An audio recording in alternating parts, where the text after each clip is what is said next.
How's it going, ladies and gentlemen? It is Ash here, and today we're going to be checking out how to angle and basically increasing your chances of trading well and basically get more damage and the most damage you can get in a game by basically increasing the chance that you will bounce enemy shells.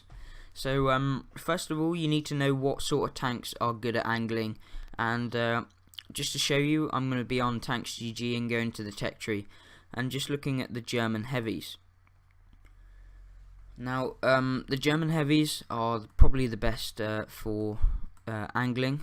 As you can see, Tiger 2, it really gets you to start angling at a very early age, or early, like, tier, I suppose. And you've got, look, 160mm of armour, if you look. And most tanks will be like trying to pen from higher up, like down onto it. And as you can see, 160, when we look here, 150, that sort of area. If we angle slightly to one side, so you're facing like this, just like this, you've got 170mm of armour here. So you've gone up like 20, and you've also increased the chance that you're going to bounce. Whereas your side armour will still ricochet any shell. The only real weak spot of the Tiger 2 is this upper bit here.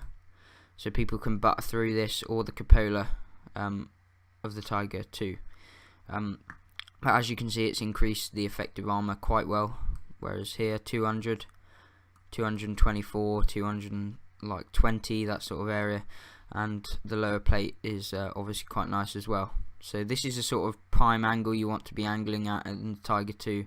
And just increasing the chance that you will bounce enemy shells. So we're going to actually look at some other tanks that aren't so good at angling, but how you can actually counteract this.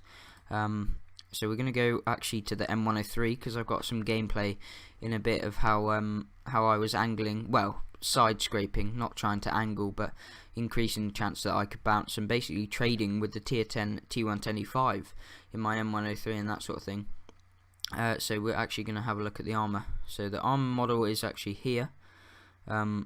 So we're going to get this gun in the right position, as you can see. So the lower plate is the weak spot on this tank, and it's really well angled. So if people hit your like upper hole, you're going to be bouncing. And the turret is actually surprisingly bouncy as well, except from this prominent cupola, which is quite easy to pen, and the top of the tank, which is really not that strong. This bit here, and so people are able to butt through this. So the way to counteract being butted and like penned every time is to actually side scrape off of a building that actually covers up your hull. And so basically, if you can imagine, there's a building here, and all I can see is your tracks and the side of your turret. So you want to be aiming like this, as you've got the building here, stopping them from actually seeing your hull here. And the only thing that they can do is actually try and go through your like armor, side armor. Whereas if you angle steeply, they're just gonna hit the tracks, and the tracks are gonna absorb it, or just do no damage, or just get tracked or whatever. And so you can build up your bounced and damage and that sort of thing. Like so.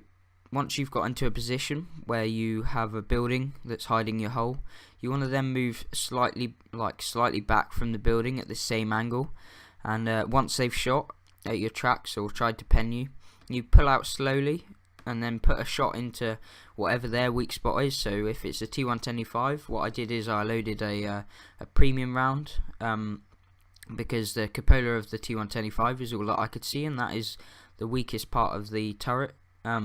And I was just penning that with heat rounds, whereas he was just hitting my side of my tank.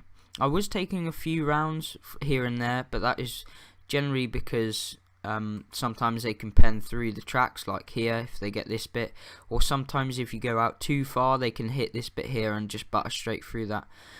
But really, it's just increasing the chance. Whereas if I just went head on with the E5 and was just gone straight out, I would have got absolutely pwned. Every time he reloaded, he would have put one straight through my lower plate, or even just hit my cupola. And when you're angling like this and side scraping off of a building, you can generally have really good games, and that's the best way to actually trade with your opponents, even just to keep them there locked for a bit more, and just making it harder for them to actually kill you, and allow us, maybe if you've got artillery on the team, to be putting shells into them, as well as you pulling out after they've shot you in the tracks or not done any damage, or even if they did do damage, you pull out, you put a shot into them, maybe do a bit less than they did to you, or the same amount, or even more, and then pull back to the position where you've basically over-angled, no, not over-angled, even steeply angled, and so they can't pen again, or really hard to pen.